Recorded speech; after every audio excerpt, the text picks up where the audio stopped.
I originally thought that Baldur's Gate 1 was a little boring back when it first came out, but Baldur's Gate 2 changed my mind pretty quickly on that with its import character feature. So you could export your character from Baldur's Gate 1 and bring it into Baldur's Gate 2 and continue your game from that save.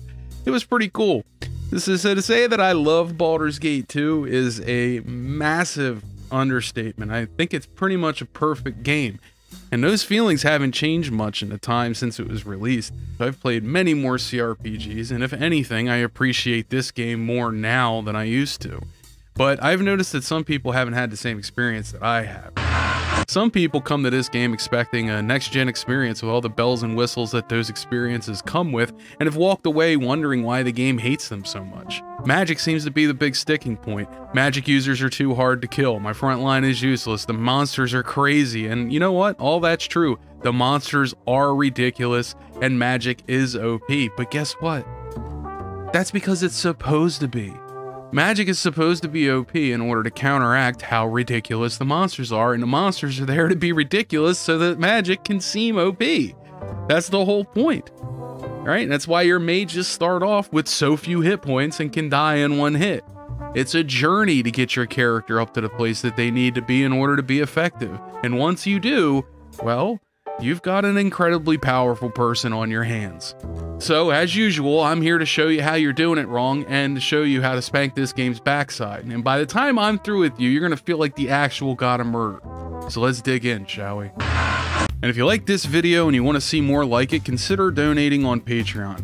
Ads on YouTube are becoming more and more fickle every day, so subbing at Patreon not only gives me a reliable source of income, but there's also a host of benefits, including exclusive Patreon-only videos like the Trash or Treasure series and First Impression videos. Also, be sure to check out my second channel for live streams and the Strat-Cast podcast. And now, back to the video.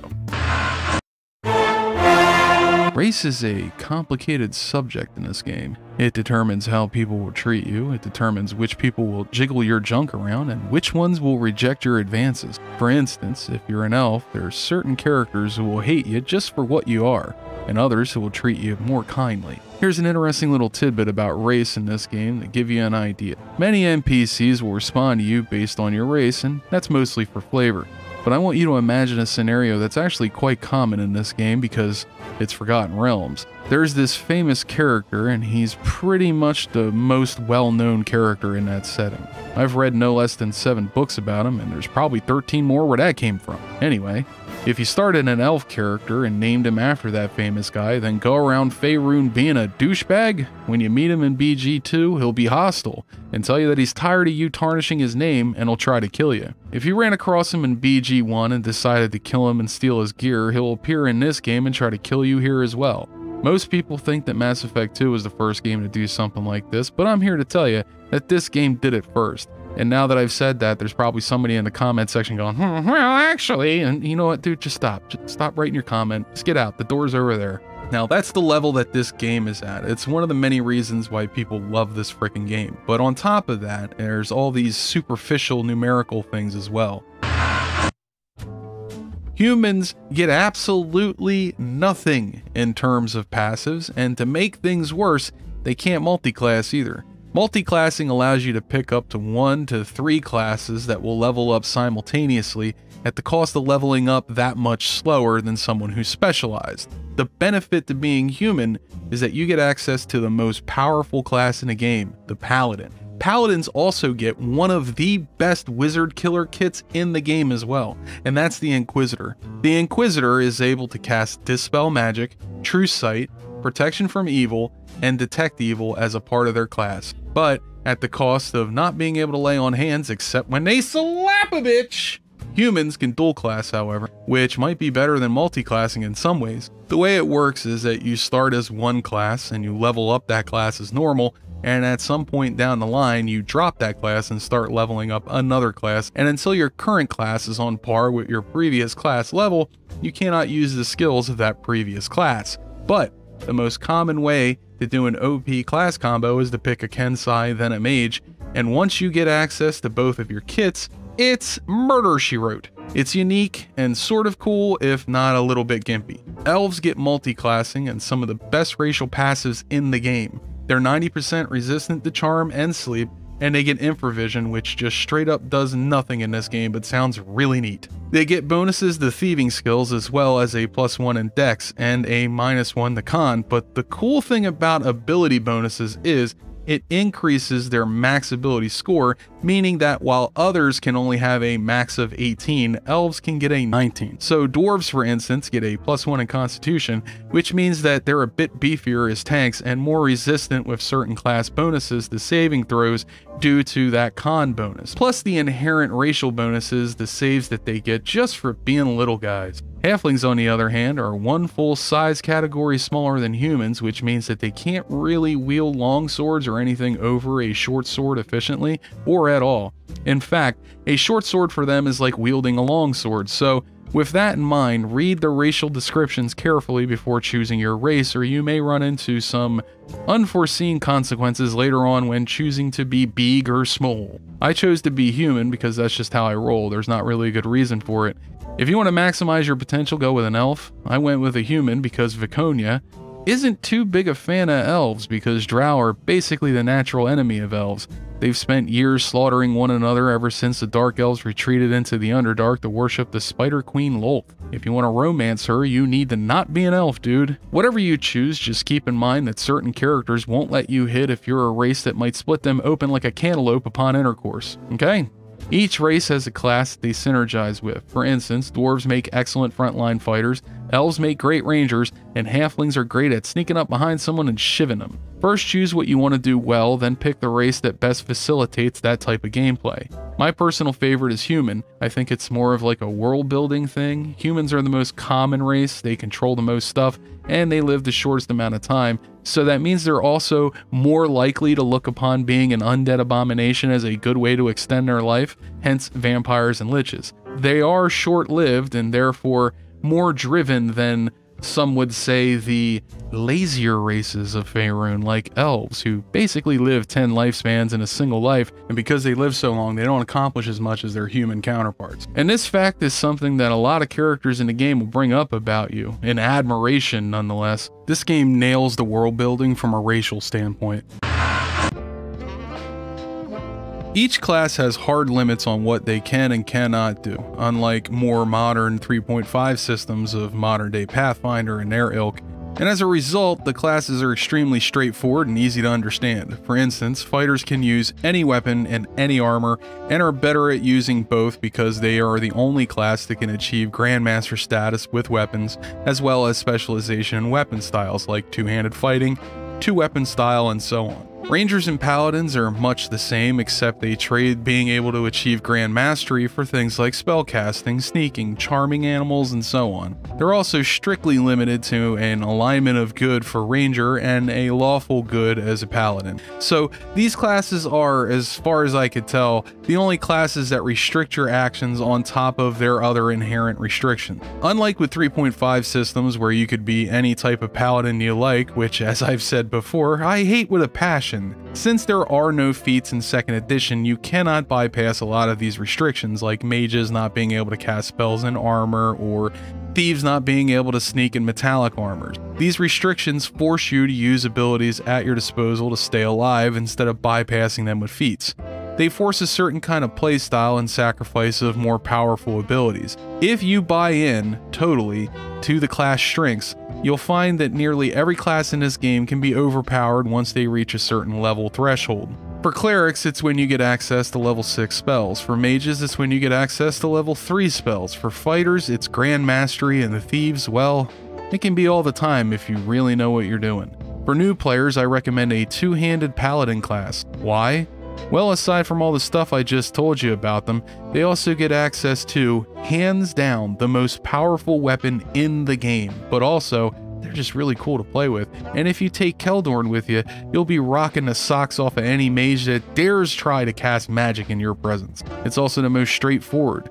You get enough of the fighter class to be a point-and-click adventure, and just enough of cleric spells to have utility, and both of those playstyles will help you understand the more complicated classes such as cleric and mage. But if you want to be insanely overpowered, I recommend either going cleric, mage, or better yet, sorcerer with the Dragon Disciple kit. Dragon Disciple's class advantages are amazing, but some may not think so, but of course, those people would be wrong. You get a breath weapon that you can use in a cone at 3rd level that does 3d8 damage and maxes out at level 18 at 8d8 and causes enemies to be set on fire for extra damage. All of this damage also bypasses magic resist, so it's extremely powerful. By level 20, you'll be given a +2 bonus to Constitution, which, if you've built the character correctly, means you'll have a 20, as well as a natural 5 in AC on top of your dexterity bonus. And on top of all this, you get a D6 for hit points instead of a D4, which means with your con bonus, you'll have almost as much hit points as your tank. At level 12, my sorcerer had nearly 100 HP with the bonus I got from my familiar. That's right, you can use a fine familiar and get a bonus 12 HP or a bonus 24 HP depending on what kind of familiar you find. If that familiar dies, however, you'll lose a constitution point permanently, but you can talk to your familiar and put him in your backpack for safekeeping and never have to worry about him dying. Another benefit of the class is the inherent fire protection that you get from your class kit. You'll start off with a 50%, which will be at 100% after level 16, but there's another benefit that is kind of hidden from the player. Once you hit over 100% in a resistance, you get what they call overflow. Overflow turns the damage type from damage to a heal, which means you can stand in the middle of a group of mobs and nuke them with fireballs and heal yourself while blowing them to pieces. Okay, stop! Stop! Jesus. Just stop. Fuck. He's already dead! It's more OP than it sounds, trust me. Now it's time to talk about attributes. These are pretty straightforward and chances are you already know what these do, but for those that don't, here's a quick rundown. Strength is first on the list and is one of the most important stats for just about any character.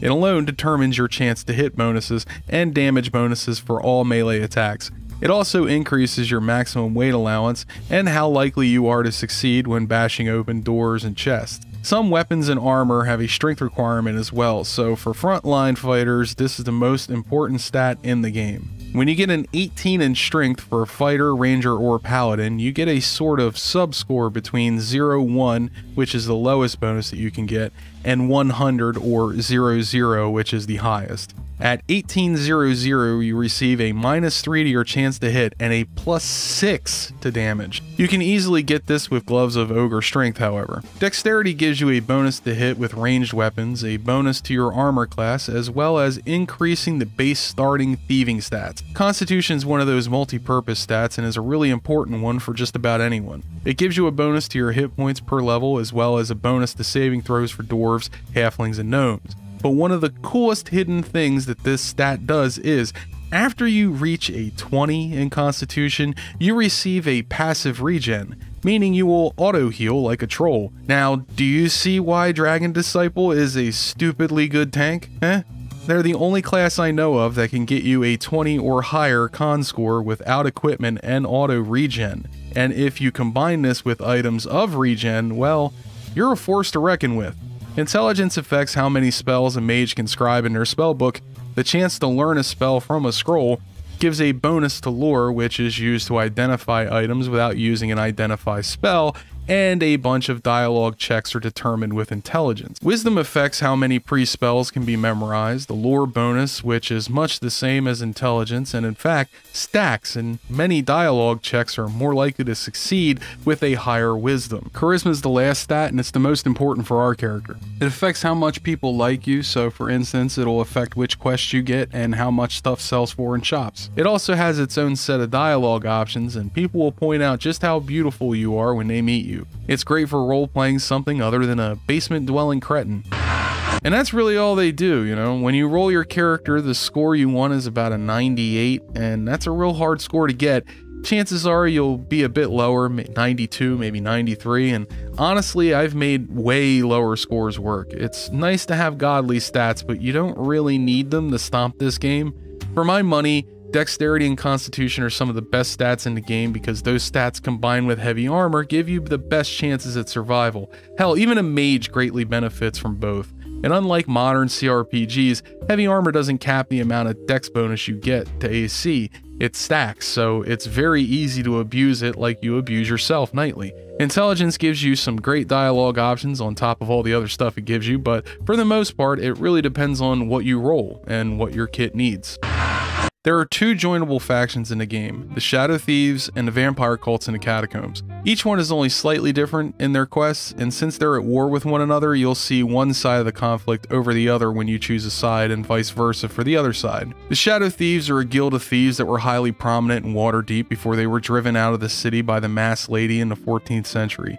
Make no mistake about their intentions, the guild is an evil guild responsible for many criminal enterprises around Am. They are not to be trusted, for the only thing they care about are 2 things that they pledge as oaths.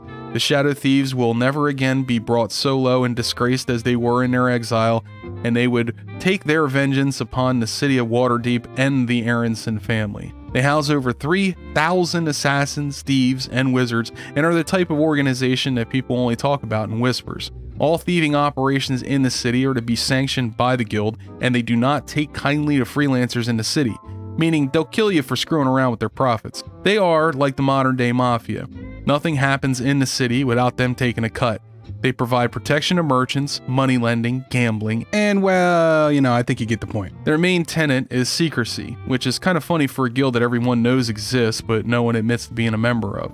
This is for one very practical reason, so the authorities, which are paid handsomely to turn a blind eye to their activities, can never implicate too many guild members at once, and therefore weaken their power over Am. The way they maintain that anonymity is by never allowing subordinates to speak directly with their superiors, as well as keeping the names of high-ranking members out of the ears and mouths of subordinates. If a subordinate finds out the identity of a high-ranking official in the guild, the subordinate is rewarded for their keen investigative skills with a promotion. If the identity of their boss is revealed due to incompetence, the leader is murdered and the subordinate receives nothing. In BG2, the guild has tasked you with procuring enough money to secure their help in tracking down your friend who has been taken in by another faction called the Cowled Wizards. The Cowled Wizards are the bastards who will be hounding you every time you cast a shield spell in the city, and you'll hate them more than any single faction in the game. They used to be a group of secretive wizards who hoarded knowledge, sort of like the inverse of Candlekeep, but they grew increasingly more obsessive over foreign mages who passed through town, and as they grew in power and influence in Athkatla, they became more autocratic and began imposing laws over the usage of magic in the city.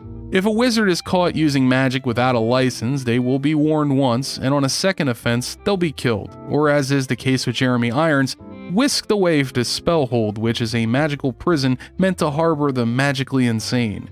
At the beginning of the game, you'll be accosted by these buttholes and have your thief mage taken away from you because she cast magic missile at the guy who was engaging in a rather brutal display of power, jibbing a whole group of cowed mages. The mages used to think of themselves as the keepers of traditional arcane arts and worshipped the lesser deity Azuth and Danir, eventually moving underground to add to their libraries of arcane lore. They were at one time an outlawed sect and eventually went from being illegal to being the one who determines what is illegal and what is not illegal. The last important faction in the game are the vampires. They do vampire stuff like cut on themselves, dye their hair black, listen to Sisters of Mercy, and write poetry, and when they're not doing that, they're draining your levels and being annoying dicks. You can't even kill them because they just turn into mist and come back later hungry for more of your hard-earned levels. They're led by this chick Bodhi, who no longer cares about her appearance and stopped wiping her mouth after every meal. She, unlike her Thieves Guild counterpart, has a lot to do with the main story, and the vampires are pretty self-explanatory. They suck at the blood. Since I don't want to spoil who she is or why she's important, let's just say she be Morbin and end it at that. And before we go any further, I try not to spoil anything after Chapter 2. In fact, you'll be a god before you even leave Athkatla, so watch without fear, sort of. I mean, I'm going to spoil the hell out of the first 2 chapters, but there's still a ton of game left after that, so use this video as a guide, essentially, to learning how to play this wonderful game without the frustration of constantly dying. Now, first off, a few disclaimers. Jeremy Irons is not the voice of John Irenicus. I know, it's David Warner, and I totally knew that beforehand, okay? Someone didn't bring it up and then force me to do some research after the entire script was written, and I totally didn't go back and put this disclaimer in because I didn't want to rewrite all those jokes. I mean, totally not. So yeah, just stay out of my comments with that shit, alright? And for all you who are gonna type those comments anyway, I love you. Keep it coming. YouTube wants engagement, let's give it to them. Baldur's Gate 2 is about an orphan named Elon Musk whose mom did the nasty with this guy. And you might be asking yourself what kind of woman would let that inside of her, and the answer is simple. You don't know what he's like when we're alone. He's actually really sweet. Baldur's Gate 2 takes place after the events of Baldur's Gate 1, and actually, there's this whole bit in between that BioWare was like, nah, that's boring. Let's start the game when it gets good. So they cut it out and did what William Goldman always says to do and started in the middle. Then Beamdog was like, but what if we didn't though, huh? And made the boring part into a DLC that you're supposed to play before BG2, but nah, I'll pass. You killed your brother, sending his taint back to Ball. And the rest of his body. Not just his taint, but the rest of his body too. They always forget that. I mean, I killed all of him, not just his taint, but you know, what are you gonna do? They came as you rested, figures cloaked in mist that clouded your thoughts, blurring the lines between consciousness and dreaming. There was no malice or hatred, no mention of an old score, only quick capture and the promise of grim deeds to come. At some point, you and your band of adventurers get kidnapped by Jeremy Irons, played by Jeremy Irons. Ah, the child of Ball has awoken. It is time for more experiments. And he's doing experiments on you, but mostly he just seems to be blasting you with arcane nukes until you pass out. We found out near the end of BG1 that we're the son of God, which, in a way, makes us a sort of god in training, but the god that sired us is none other than the Lord of Murder, Ball, and he's one of those evil guys, so whatever he had planned for us, they probably don't involve us getting to keep our lives, you know what I mean? And this Jeremy Irons guy, he seems to be trying to awaken the giant within us, but he gets interrupted before he can, and our sister, Imowen, see how she got like pink hair, you know? You know, nowadays, they, you know, talk shit about women with like pink hair or blue hair, but I remember being younger, being a teenager, and thinking to myself, man, if only I could get a girlfriend who had dyed hair.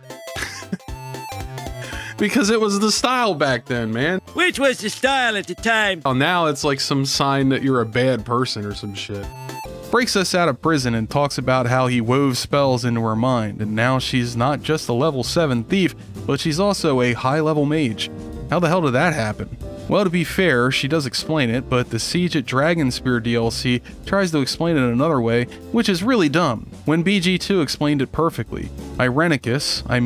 Jeremy Irons did it. Let their blood rain from the sky! Okay. She tells us that he wove the spells into her mind during his experiments, and that makes sense if you believe that your lineage can make you a powerful mage like with sorcerers. Once we break out some fan favorite characters, we're on a quest to get out of this place. The place is full of traps and escape monsters that Mr. Irons was experimenting on, and it's at this point that new players will need to acquaint themselves with the interesting mechanics of traps and stealth, in that you can't detect traps and be in stealth at the same time, which is dumb as dog shit. To deal with this, you never enter into a room without scouting it first. Then, at the foot of the door, switch to detecting traps and take small steps forward until you find one. Dungeons have undergone the greatest changes, in that they are no longer just simple affairs of going from point A to point B. Many of the items that you need to complete a quest will be on one side of the map that need to be used on the other side of the map, which will grant you an item to complete in some other part of the map. The dungeons have more of a Metroidvania style approach to their design, and you'll revisit a lot of areas a lot, so make sure that you explore thoroughly, especially the pocket dimension. And once you get out, you're treated to this cutscene. The tunnel slopes upward into the welcome glare of daylight. Such is your relief that you barely notice the debris at your feet, the remnants of a battle fought only moments before. Surveying the carnage, you hear a scream of rage, and a massive explosion collapses the passage behind you. The sounds of combat greet you as you struggle to your feet. The fight, it seems, is still going strong. You dare to attack me here? Do you even know whom you face? You will suffer. You will all suffer. Mr. Irons said he was trying and was close to unlocking my true strength, the potential that lies within me. And I think we all know what he's talking about, and this intrigues Elon. But just as I was at the moment of reaching my potential, the cowed mages came and stole it away from me. I won't let you leave, not when I'm so close to unlocking your power. We don't want anything from you. Enough. I will no longer listen to the babbling of ignorant children.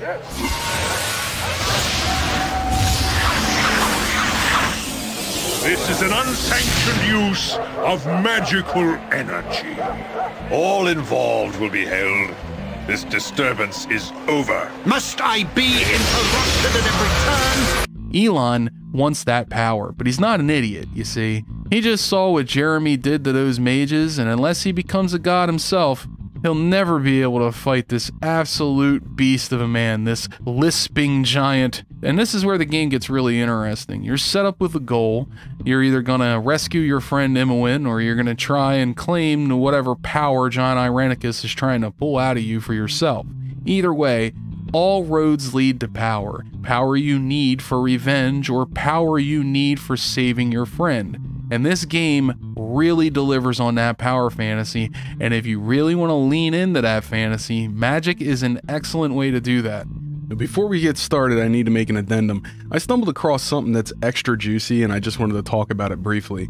Now, let's say you created a cleric or a paladin instead of a sorcerer, but you'd still like to have a cheesy way to fight mages.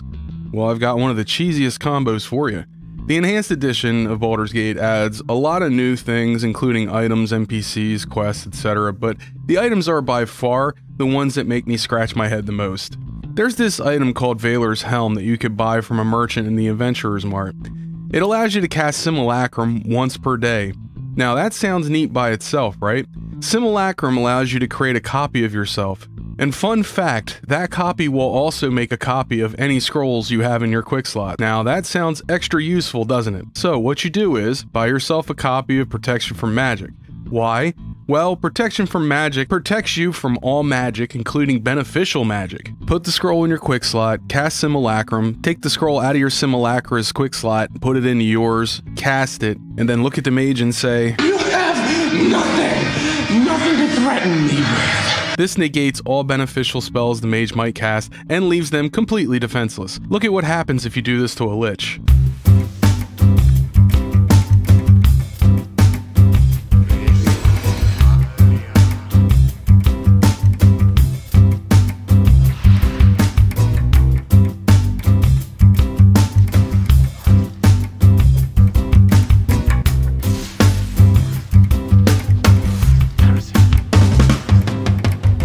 And you're welcome. Magic is difficult to talk about when it comes to 2nd edition because it's not as straightforward as it is for other later editions. A mage is one of the scariest foes in the game. Beholders and dragons are scary, but nothing is as terrifying as a lich. Why? Well, you know about as much as your character does about what spells the enemy's casting, so a lot of it's up to you being able to identify what spell is being cast by what effects are shown or by reading the combat log. Now here's a general rule though given to you as an analogy from another game. Think of magic in D&D as magic from Magic the Gathering. Summoning dead is cool, fireballs are cool, and healing and board wipes are neat and all that, but blue counter decks say screw you to your fun, and it's the same in D&D. The best all-around kind of mage to play is the kind of mage that says no whenever the AI asks if they can do something fun. If you see this means that the mage is protected from either normal weapons or magical weapons and has stone skin. That guy is going to be pretty hard to hit. You can hit him with Breach, which will take his weapon protection down, while your cleric hits him with Miscast Magic or Dispel. Dispel has a chance of removing magical effects, so it might not work the first time, so it can be dangerous to depend on that since the mage is likely going to cast a control spell, which will disrupt the group, or hit you with a spell that would likely kill you like Cloud Kill. A safer bet, if you're doing a solo run, is to hit the mage with Feeble Mind. Feeble Mind is one of the most powerful spells in the game to neutralize mages and just about any big bad in the game. Here's why. Feeble Mind causes the subject's intelligence to degrade into that of a simple beast of burden unless a saving throw versus spell is made with a -2 penalty. Upon a failed saving throw, the subject remains in this state until a successful Dispel Magic is cast.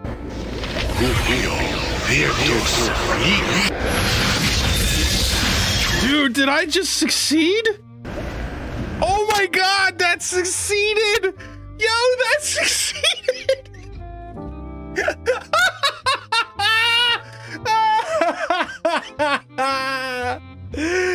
Yo, dude, wow. Okay, so now he has an intelligence of 3 and he can't do shit. Since the spell turns the victim into what is essentially a cow's level of intelligence, they just stand there, unable to defend themselves or cast any spells permanently, unless someone casts Dispel Magic on them, Cure Disease, or Greater Restoration.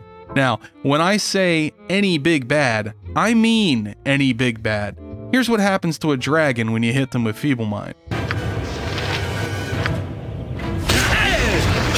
Please hit him at least once. Did he resist it? Yes! He did it! He did it! He can't cast spells anymore. Look, he's just like, he doesn't know what to do now. He has no idea what to do. This is awesome. We got him, folks, we got him. Now, most people think that mages are there to deal damage, and sure, they could do that, but there's nothing more powerful than a character who turns a foe's greatest strength into their greatest weakness and prevents the enemy from being able to defend themselves. If you decide to go with a casting class, don't sleep on Breach, Spell Thrust, Lower Spell Resist, Ray of Enfeeblement, and Feeble Mind. Not only are they not as weak as their modern day counterparts, but they're some of the most powerful spells in the game. Think like a puppet master. How can I take your strengths away from you or neutralize you completely? More than any D&D title made with the Infinity Engine, BG2 is like a game of chess. Every encounter can be easily overcome if the correct countermeasure is employed. Damage is nice. Nullification of damage is even better than that, but nullifying your nullification is even better than that. The first thing you want to do is get some gear and gain a few levels while doing it, and the best way to do that is to do some targeted exploring and quests. As soon as we exit Jeremy Irons' bondage dungeon, we'll run into this big circus tent, and inside, stuff is real messed up. Some dude thinks he's a god, got everyone hallucinating that the tent is some kind of palatial estate and he's turned everyone into monsters. This is one of the easiest missions to tackle at an early level, so long as you remember one thing. When you run into a mage, dispel and haste, so your melee people can disrupt his casting and the guy will drop like a sack of potatoes. But for this guy, you don't even need to do all that because he's so focused on killing Miyagi over here that he forgot to defend himself. This isn't what was supposed to happen. This isn't what was promised to me. I have planned this for too long, only to have my plans shattered by some inbred northern adventurers. I just wanted to be respected. You've killed me, destroyed Ka with your misplaced morals and beastly greed for adventure. Actually, that's technically not true. We killed you by inserting pointy objects into your body. But really, that's just a nitpick. Now take his crap, head over to the Adventurer's Mart and pick up some upgrades. And if you can afford it, buy the best bracers of defense you can get right now. Doing that will help you avoid having to use mage armor all the time, because as a dragon disciple, you want to be right up in people's faces. And if you've leveled up, make sure you take Feeble Mind, Breach, or Ghost Armor if you really want to focus on avoiding damage. But remember, we want to remove magical protections and render enemies useless in combat, so concentrate on spells that'll help you control what the enemy can do. We want Feeble Mind, but unless your character's up to level 10, you probably won't have it at this point, in which case, head upstairs in the Adventurer's Mart and buy a couple scrolls of Feeble Mind, and do not use them. Buy as many as you can afford and head over to the Temple District. That is, after you get your first offer to get help from the Shadow Thieves. It'll be 20,000 GP or me friends cannot be helping you. C word, you I do not have that much. How am I supposed to raise that amount? We got to take out a loan, Elon. You got to take out a high interest loan and pay $1 billion of $1 billion a year in interest, and then you'll be able to, you know, affect your friend's escape. Come on, man. You've taken out bigger loans than 20,000 GP, man. Come on. Yeah, I'm sure you spent as much in the past and will again. He sure has. Inside this tavern, you'll find a bunch of possible companions, including one of the best fighters in the game, Korgan, and a metric ton of quests. The way quests work in this game is that each quest is its own self-contained thing. They act like one-shot campaigns with their own stories, which are loosely connected to the main story, but are there to help you achieve the goal of rescuing Imoen or finding Irenicus. We don't want to do any of these quests yet. We want to head over to the Temple District and find a pivotal item that we need in order to kill a very tough enemy in the very first mission we plan on doing. The Cloak of the Sewers. Now, head over to the Temple District, get waylaid by enemies and accosted by dialogue that won't stop dialoguing, and once the game finally sets you free, head into the sewers and go south. In the sewers, you'll find a Rakshasha and a bunch of kobolds, and the Rakshasha will go down fairly easy if you rush him and ignore the kobolds while casting haste. He can't cast spells if you keep whacking him in the head, and once he goes down, you'll find one of the best items for fighting dragons. This cloak will transform you into 3 different forms, and the only form we care about is the mustard jelly. Why? Because a mustard jelly is immune to dragon attacks. Why? I have no idea. But let me tell you, there is no better feeling than sitting there watching a pool of jelly fight a dragon, tank his hits and not even flinch while you sit there and hit him with Feeble Mind. It's wonderful. Anyway, grab the cloak and get out of there. Our next stop is going to be the government district. Here we get to witness the locals trying to burn a lovely dark-skinned drow woman at the stake, and when Elon sees her for the first time, he knows that someday she's going to give birth to more of his children. Look ye all upon this foul drow that we have found before ye, a creature of evil and darkness, my brethren. A creature of foulness and deceit, bent only on our destruction. Nah, man, I disagree. She was probably just here to get her hair done. I mean, look at that. Look. You don't get looking like that by living out in the woods all by yourself, you know what I mean? She looks like one of them, like, high-maintenance chicks. You just come get her nails did every week. This creature has foolishly come amongst us, my brethren, thinking that we would be lax in our senses. Tell me what should be done with it. Burn it! Burn her! Burn the drow! I burn the elf! Her dark and fiendish kin rose up from their underground homes and killed my father and brother! They are all evil, I tell you, all of them! Then the drow shall burn! Gather round, my brethren, and witness the will of Beshaba triumph over foul evil! Praise the goddess! My thanks for your timely intervention. What are you doing? Why have ye interfered with the judgment of Beshaba? Look, dude, are you kidding me? Take a look at this chick. You're about to burn a perfectly good piece of booty. Her will must be shown to the people. Allies of the foul creature. Allies of the drow. This can never be allowed. The drow dies.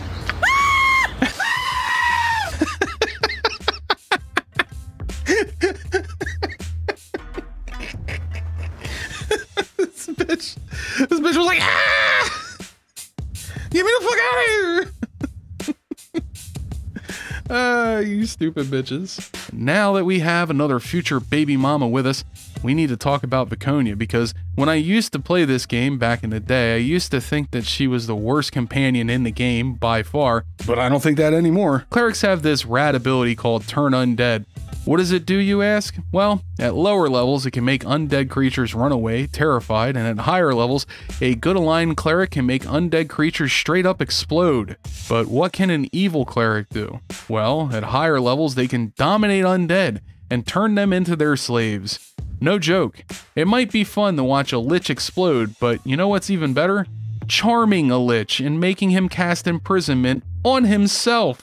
But taking Vic with us incurs a penalty to our reputation, and if our rep gets too low or too high, certain party members will leave the group. We can't have that.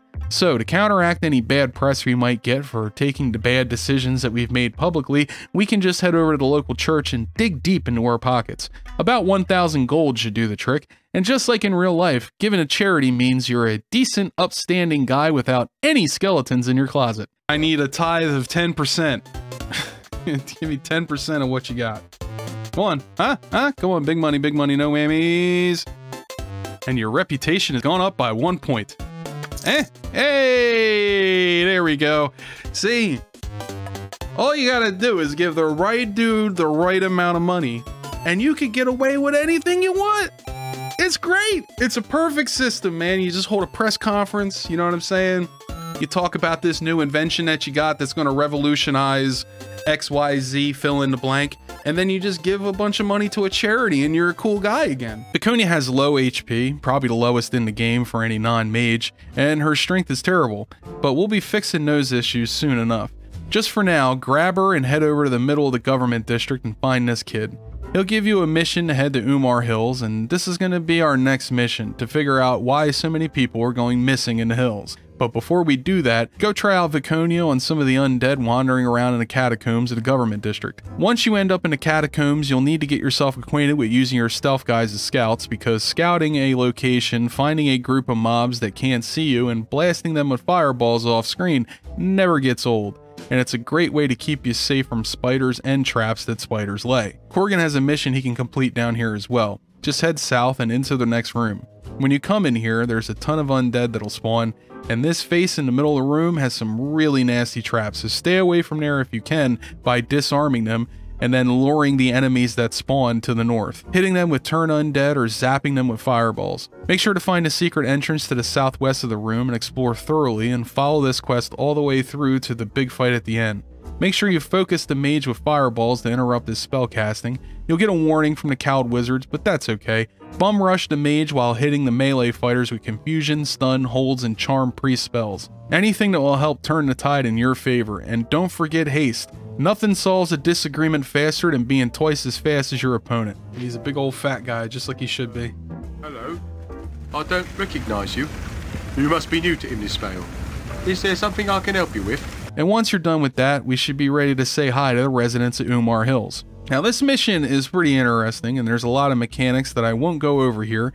I'm just going to touch on the big one. What the hell is this? Umar Witch Project. Oh, it's funny.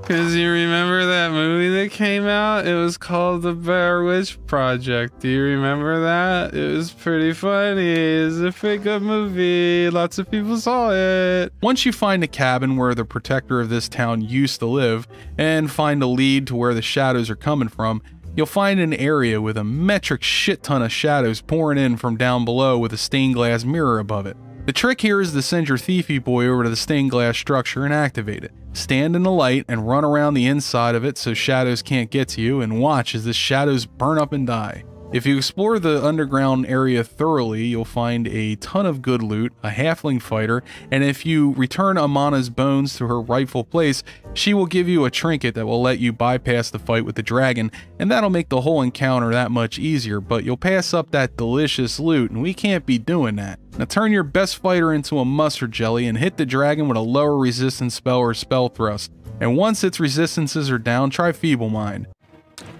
Let's go ahead and give him more healing potions though. Oh shit, you can't. Okay.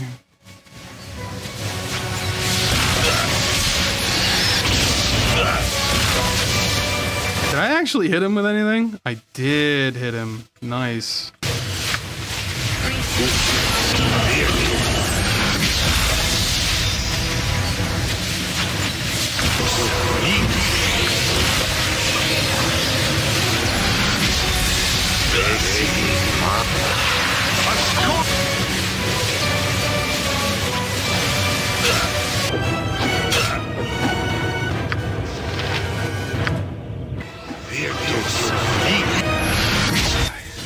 You got that magic resist though. Shit. We got him!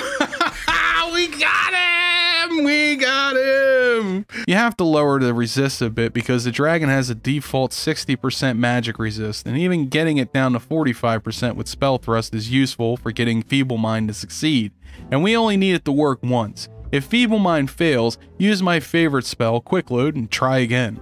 But you shall not hold. This body that I inhabit grows tired.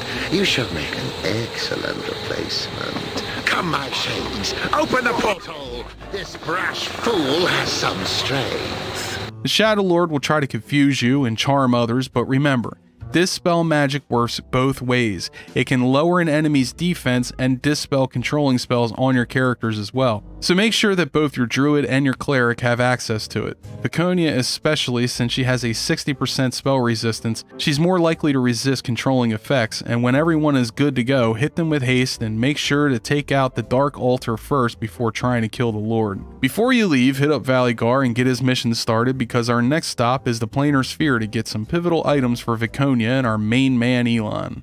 Now we're going to have to get rid of someone, and Minsk is a prime candidate because Valigar, in my opinion, is the much better choice. I got a couple of reasons for this, and you might not agree with all of them. Valigar has a ton of energy resist that comes standard with his armor, as well as some resistance to mind controlling spells, which you know by now is very good to have. On top of this, he has near perfect stats for a ranger. But more important than that, he uses katanas, and one of the best weapons in the game is a katana. And since Yoshimo won't be in the party for very long, for reasons I won't spoil, he's the best choice for that weapon type. This is it. This is the planar sphere here in the slums. We should climb the stairs and find some manner of entrance. If I'm right, my blood, my presence should open the sphere. Okay, bro. We're going to use the planar sphere to get 3 items. The gauntlets of ogre strength for Viconia, so she can wear plate mail. The stiletto of Demarques, which stuns opponents on hit for 2 rounds for a mage. The ring of acuity, and most importantly, the staff of fire. The staff of fire has 3 abilities that are absolutely killer. You have a chance to destroy fire elementals on hit, as well as an ability to summon a fire elemental, or a fire shield around you that raises your fire resist and creates a damaging barrier of fire around you. This will bring you up to 100% fire resist when used, and soon after this mission, you'll have it maxed out.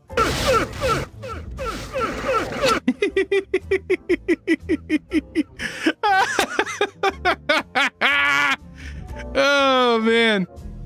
Who will win? We're all just healing ourselves. Neither one of us can do damage to one another.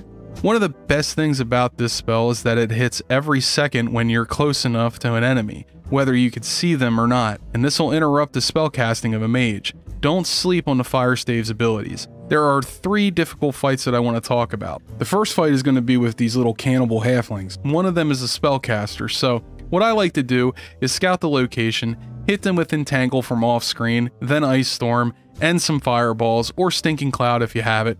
It'll stop them from approaching, forcing them to sit and die in the constant AoE damage. It's a great way to deal with these more dangerous groups. Lavok has one spell that's absolutely deadly, and that's this little spell with the skull that spews out smoke. The only way I know to protect from this is to like summon up a skeleton or an undead using a cleric spell, but aside from this, maybe some poison resistance stuff will help you avoid the effects of this, but I'm not exactly sure. I don't think it's poison damage that is doing. I think they only prevent you from getting the status effect of poison. They don't prevent poison-based damage. So this is a tricky one to deal with. If you don't have any valuable undead to spare, you know what you could do is you could just, sacrifice your least valuable character. May I suggest Yoshimo? He won't use it immediately. He'll use some protection spells first, so your best bet is to hit him with this spell first, then Feeble Mind. That combo should work to take him out, and if it doesn't, you can take him out quickly if you keep using Breach and Dispel until he's vulnerable. Once your front line can actually land hits on him, the party's over for Lavok. If Lavok gets off that cloud of smoke, make sure that Jihira uses Sweet Air. That'll dispel the effects to keep them from killing more people in your party. You'll face a Tanari later on, and he can be pretty difficult, but I recommend stealthing up to him, triggering his script in his first initial barrage, then closing distance on him with your front line, while summoning some monsters in to deal with his imps and quasits. And on the off chance that this guy casts Charm on you, you could cast Protection from Evil, and that will prevent him from being able to charm you. So there's that at least. Protection from Evil is always a good thing when you're fighting demons, by the way. I mean, it does give you a pretty decent bonus, and it's basically free. You know, if you've got Keldorn with you, he could cast it like 10 times a day. It's ridiculous. That's free.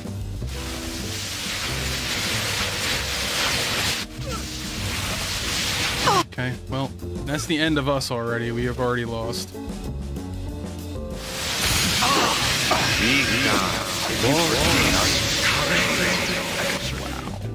Wow.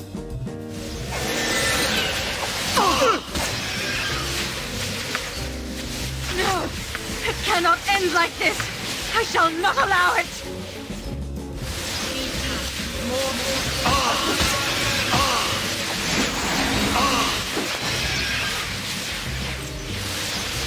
Okay, I need you to just fuck right off. That's what I need.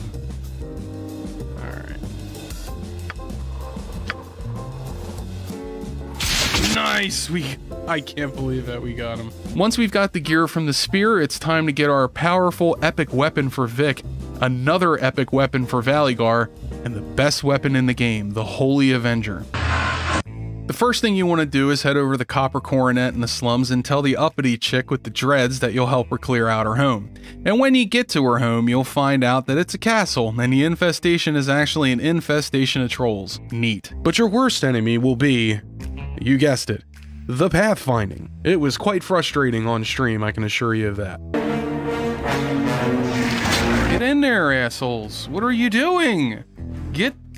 God damn it, this shit is so annoying. Get out the way, bitch, get out the way. Trolls have this mechanic that when they die, they don't actually die. They just lay on the ground until their wounds close up, and then you get to do it all over again. Thankfully, the game makes sure to tell you no less than 20 times that the trolls can be killed with fire and acid.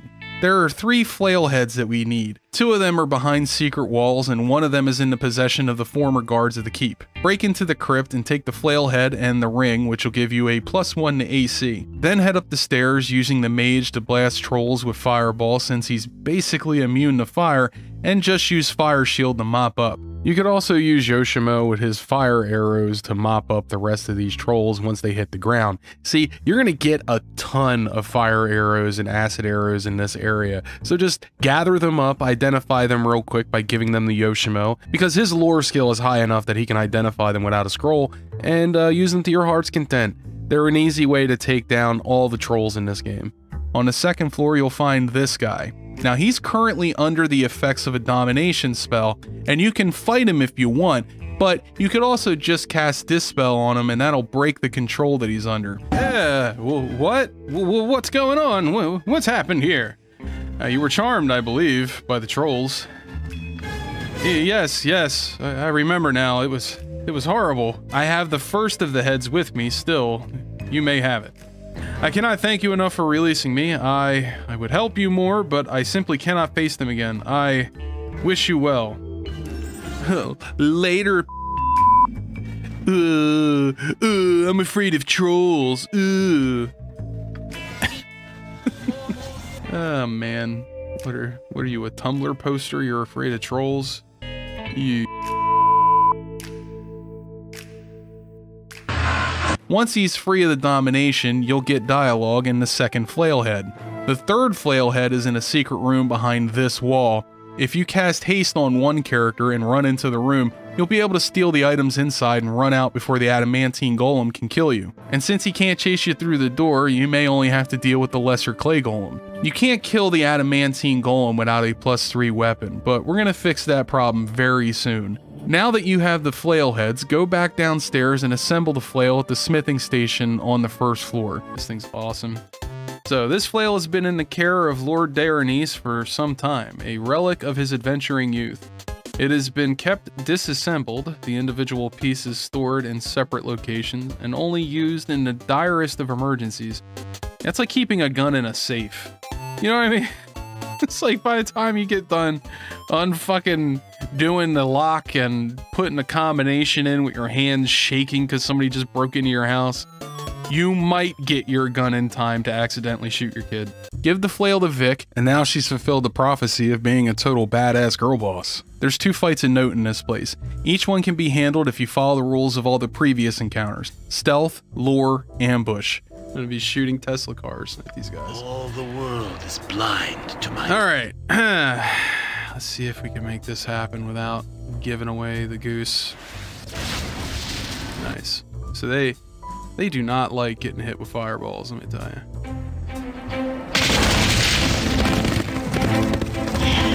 And apparently they don't trigger those at all. That's pretty neat. Yeah, get him. Get him, alright. That's what I like to see. Make sure you just get him. Yoshimo is the perfect lure because screw him. Let him die. Who cares?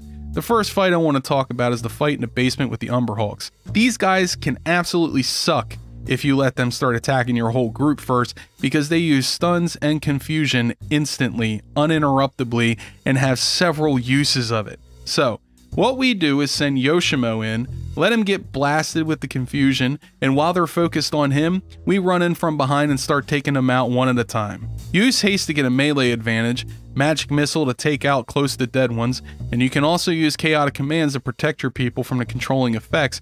And also remember that Berserker Rage makes you immune to mind control as well. Nice little tidbit to know. Also, they don't know how to open up doors, so you know, do whatever you want with that information. The last fight is pretty straightforward. Focus on anyone casting a spell, take them out quickly, cast Dispel to remove any controlling effects on your party members, and bring down any defensive spells they might have cast, like Haste for speed, and it's Murder, She Wrote.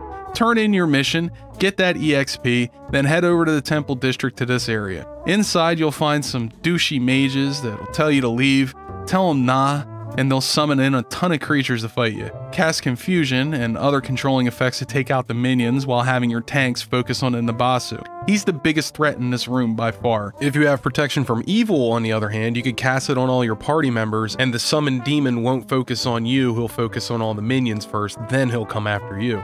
It gives you a way to get rid of all the little guys first before you have to fight the big bad. It will silence your party, so use Vocalize on your mage and clerics so that they can cast Dispel, or alternatively use Haste, and that will overcome most of the hold person spells Nabasu uses. Yes, Haste acts as a limited free action spell. It's very good utility. Once you kill those creatures, loot the entire first floor, then send your stealthy boys upstairs, have him attract the first 2 people that you see, but don't engage the people further in the room. Lure them down the stairs to separate them from the group, and kill them individually. Use True Sight on the thief that keeps going invisible, and once they're both dead, you'll get Celestial Fury, one of the best katanas in the game. Okay, this is the one I was really rooting for. 1d3, 1d10 plus 3. What does it do? Combat abilities. Booming Thunder. Hit target must save versus speller be stunned for 1 round. Are you kidding me? This is amazing. Shocking Blow. 5% chance of an extra 20 electrical damage to hit. Yuck. Charge abilities. Lightning Strike once per day. Damage 10d6 electrical. Blindness once per day. Dude. No fucking way. Give it the Valigar and go upstairs to finish off the rest, or leave and head up to the Copper Coronet to get our final mission before setting off to find Irenicus and Imoen. Look for Lord Jirdan and accept his mission to rid his land of orcs. This mission has some of the best gear in the game. Deeper in the tombs, you'll find a bunch of genies guarding a treasure, and each one of these guys that you kill will give you a piece of a burial mask. These genies will be difficult if you use anyone but your mage to try and kill them, because they use fire shields. So what you do is lure the genie out of the room, set your companions far away, and wait until the genie is focused on the mage. Then, while he tries to kill you with fire, which you're immune to, and have your companions pelt him with ranged attacks. They go down pretty easy after that. Once you have all the pieces of the burial mask, wear it and it'll reveal the location of a hidden fire elemental that's guarding the treasure room to the northeast. Remember about the fire staff that can kill fire elementals and grab your treasures. you'll get a very good +2 longsword, a dragon scale shield, and later on a fire-resistant helmet. And the +2 longsword can be upgraded in the docks district by the blacksmith that resides there. Just remember that for all your items, go there every once in a while and check out to see if any of these things can be upgraded, and a lot of them can. And when they do get upgraded, they get upgraded in incredible ways, so don't sleep on that. Now give the shield to Valigar, the helmet to whoever you want, and head further into the dungeon. Further in is a secret wall containing 3 golems. 1 is in adamantine and 2 are lessers. Inside is a bow that you probably won't care much about, but now that a bunch of our characters have a +3 weapon, some that stun on hit, and others that slow monsters down, the golem shouldn't be too much of a problem. But just in case, lure the big guy out first and take him out while he's alone, and then work on the last 2. Why are we doing this? Just to get a bow we don't want? Because each adamantine golem is worth about 25,000 experience points. Believe me, it's worth killing. Welcome. You've come as I wanted. It has been an interesting game, but to tell the truth, I tire of it. So here I am. Why have you done this? Why have you forced this confrontation? For my amusement, for my curiosity, and for my memory of transgressions long since past, all of this spurred me on, but I grow bored with you.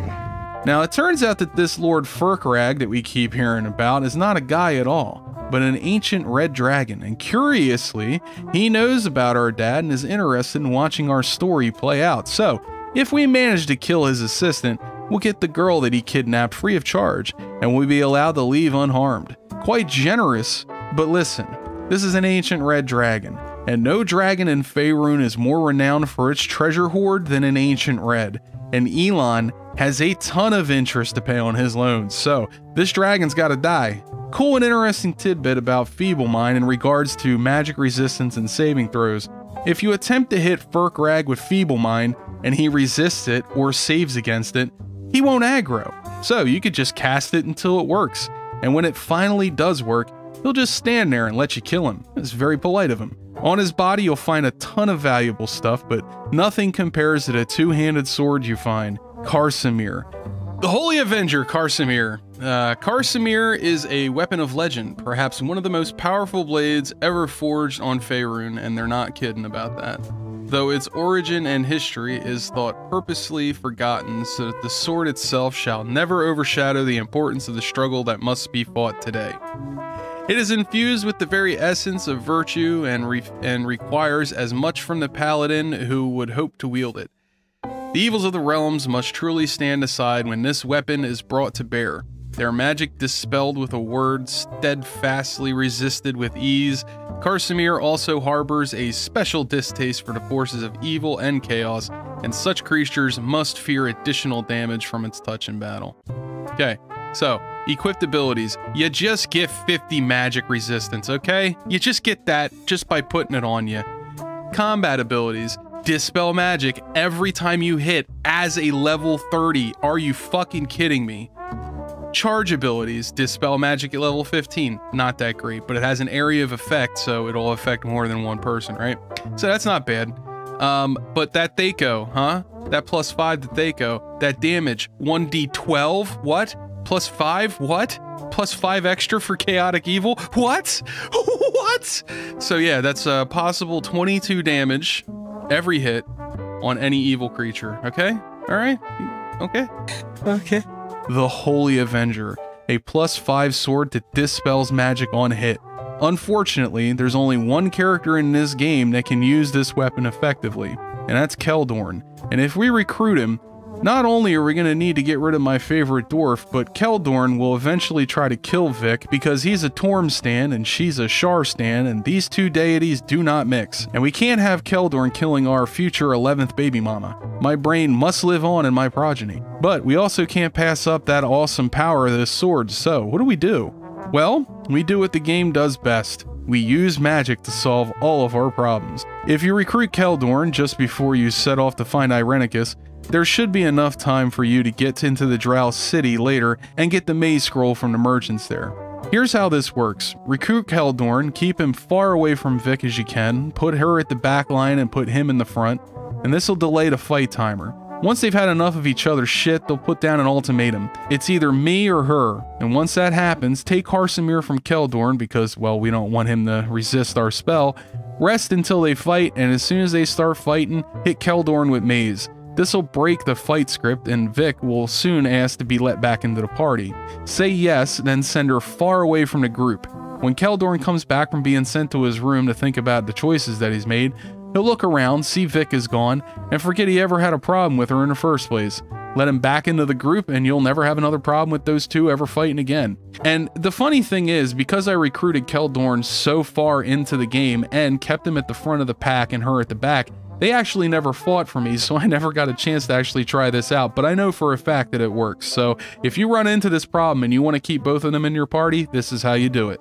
Now, after Chapter 2 ended, I never ran into any serious problems until I reached the last fight with Irenicus, and even then, I only had to retry that first fight 3 times before I caught on to what he was doing. Remember, True Sight will reveal any invisible enemies, so will Invisibility Purge, as well as Detect Illusion. Dispel, True Sight, Breach, Warding Whip, and a ton of self buffs, and hit him with everything you got. Buffs work really well against him, and if you really want to screw the guy over, hit him with Time Stop and a bunch of debuffs. Once your guys can start landing hits, he's done. Later on, after you kill him, you'll need to do it a second time, and this time he's bought some friends. Lure his friends to the southern side of the arena, take them out, then focus on him while he's alone. He can't do nothing without his friends, and once you take down his protections with Warding Whip or Breach, hit him with Ray of Enfeeblement so he gets hit even more often and can't recover his HP in time. Baldur's Gate 2 is a chess match. Each problem has a solution. If the enemy is invisible, there's a solution for that. If the enemy is immune to my damage, I got a solution for that. Nothing is impossible, and as you can see, there aren't even exploits that I'm giving you. People might see them as such, but what you're doing is using the tools that the game gives you to great effect, and in essence, you beat this game by being smarter in the game, by outplaying it, so to speak. And you don't even need all that many tools to do it either. I mean, everything you need is baked into the game itself, and you just have to use what the game gives you. The first time I played this game, I ignored any spell that wasn't damage related, and I had a hell of a time beating this game because of course I did. Your damage doesn't mean anything if it can't make it through a mage's defense, so once I started using Dispel more often, then counters and so on, I started seeing what the game was doing, giving me a particular challenge to overcome with magic and pre-spells, a combat puzzle to figure out essentially. I've given you all the tools you need to be a god, so why don't you consider hitting up the link in the description below and get the Enhanced Edition from GOG and support the channel by owning one of the best CRPGs ever made, and hell, maybe even play it. Alright, it's question and answer time, and as you could probably hear, I'm getting over COVID again. Nice. It's a great country. Anyway, so question and answer time. Got day off. I think that's how you say the name, but this dude always has great questions. You suddenly have 500 million shoved up your ass dry, no lube. That's how I like it. What game would you shit out with what kind of money that EA and Ubi and Activision et al. Immediately bandwagon for their own shitty and depressingly profitable versions? So there's a game I'm working on currently, and it's like my sort of my dream project. It combines two of my favorite genres of game, which is the survival horror genre and the RPG genre. I would make something close to what a Disco Elysium would be like, right? If it had a combat system and survival horror mechanics. And we're making this game currently on our limited budget and our limited team, which is only 2 people. It's me and John Janigan, and we're making it happen. John is making it happen for the most part. He's doing all the programming, and I've just been trying to like keep my head above water. It's like that meme of the drowning kid while the mom is like ignoring him, and he's like, ah, you know what I mean? That's kind of what I feel like every day, but that's the kind of game I would put out. Heavy RPG mechanics, dice roll mechanics for skill checks, stuff like that. We have this cool little system that we've been working on where I had this idea I wanted to have all of my interactions be in first person mode, including all of the combat, right? So like the game has a fixed camera system where it, you know, kind of follows you around from the fixed camera, like, you know, Resident Evil 1, the original Resident Evil 2. And when you go into aim down sights, or when you pull out a weapon and hold the right mouse button, you go into first person mode. And the way we're using this is sort of like as an investigative kind of style, right? Where you go into first person mode to find items, to interact with objects, to fix objects, things like that. But also like when your flashlight's out, to find hidden shadows. Because we're going to have like creatures called shadows in the games, not unsimilar to D&D shadows like you saw in Baldur's Gate 2. And that's the kind of the way you find them, because they're invisible when they're in shadow. So when you're sneaking around the shadows trying to avoid other monsters, there's a chance there could be a shadow in there waiting with you. So, you know, all kinds of little fun little things, but that's kind of like my dream game, is a survival horror and RPG mixed together. And that's what I'm currently doing. If I had $500 million, I would just make the better version of that with better graphics, you know, better everything. Voice actors. I mean, I would go absolutely hog wild, you know. I'd go against all of the things I've always talked about not doing, because hey, I got $500 million to blow. Why the fuck not? The next question is Blue Eyes. Blue Eyes White Idiot. It's a fucking great name. Does the thought of 10-year-olds teching out over 300 actions per minute in Fortnite existentially haunt you like it does me? No, but I do get a sort of sick, shameful joy out of seeing Ubisoft get sued by the federal government for what they call dark patterns. If you haven't seen this yet, the FTC put out a recent report, a brief, and thank you, Langolini, for showing this to me, because it really made my day. They're suing Ubisoft for dark pattern, or not Ubisoft, Epic, for programming dark patterns into the games, collection of data on minors, and the manipulation of minors. You know, it's pretty great. It's a great precedent for then bringing these same kind of lawsuits to other companies who engage in the same practices, like, you know, just the name off the top of my head, Blizzard and Activision. I mean, let's do it, man. Let's keep going. We're doing good, but we're not quite there yet. Let's go a little further. Let's go a little bit further. You know, they still have to actually win the case, but, you know, it's one of those things where I'm really rooting for them. Okay, so next question is from Fungaroo. Are there any classic great games that you could never get into? Man, great or classic game? Shit, man. Damn, I gotta think about that, dude. You know what? Yeah, actually, I might not need to think about that too much. Final Fantasy IX.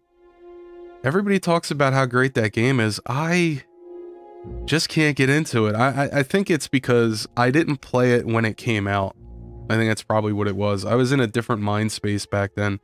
Because I liked playing those type of games. I liked the more casual experience of experiencing a story that was already written that I didn't really participate in. I just kind of moved the plot along through gameplay. And a lot of those Final Fantasy games after Final Fantasy VI, a lot of those next-gen, so to speak, experiences were a lot more explorative too. Especially Final Fantasy VII, so I would have been more into it if I had played it at the time, but as I've gotten older, I just can't go back to those types of games, and there was something about Final Fantasy IX that just felt more restrictive than all of the other games that came before it. Maybe not even... I mean, maybe even Final Fantasy VIII was even maybe less restrictive than 9 was for the time that I played it at, because I put at least 10-15 hours into it, and I always felt like I was always restricted to where I could go, and then the moment they give you freedom, it's like, well, fuck, man, like, you're giving me too much freedom now. So I don't know, I just was never able to, like, really get into that. It's one of those games I've been meaning to kind of go back to, but I just never have. And the next question is from They Call Me Boxy. I remember talking briefly during one of your streams about Atom RPG. You seemed like you were really cool on it, but I cannot remember how much you said you played it. I think it's an interesting game to look at because it clings to some classic design decisions pretty well, but also has some really weird writing and kind of comes off campy a lot of the times to me. I would love to hear your take on why it's trash. Well, let me just say this. I don't think it's trash. I think the story is absolute trash. Just because of the way it's written. That style just really gets on my nerves. You know, it's not because I'm too old and I don't get the reference. It's just that I get the reference and I'm like, ah, come on. You know, it's like when I ran into that Blair Witch reference in the Baldur's Gate 2 game, I just went, oh my god. Because it gets dated so fast. Like, those references are dated a year after they're made. You know what I mean? It's like they're no longer relevant anymore. So like you've automatically dated your game the moment you include a pop culture reference. But my question for you is, what is the hardest game you have ever played to completion? Why was it so hard for you? And was there a payoff for enduring it until the end? Oh, absolutely, Sekiro. I don't even need to think about that, man. Fucking Sekiro. Man, fuck. That game almost made me have a fucking breakdown, dude. I was having existential crises and shit on the last boss. Man, I just kept thinking, like, damn, am I doing the right job? I mean, if I can't beat this guy... if I can't beat this guy, what the hell am I doing with my life? You know what I mean? Like, that was a legitimate challenge, and it wasn't even like a bullshit challenge. It was just like, this is the challenge. You're either going to buy into the mechanics, or you're not going to buy into the mechanics, and you're not going to beat this guy. And I had to fully buy into the mechanics, have confidence in my own abilities to do the thing that I had been practicing all this time to do, and not get flustered, not get scared, not get too excited, keep composed the whole time, and eventually I was able to beat him, and I was able to beat him without losing a life, and that felt really good. It felt like, holy shit, like I really did ascend to the next level now. Like, I can go back and play the harder difficulty, the New Game Plus.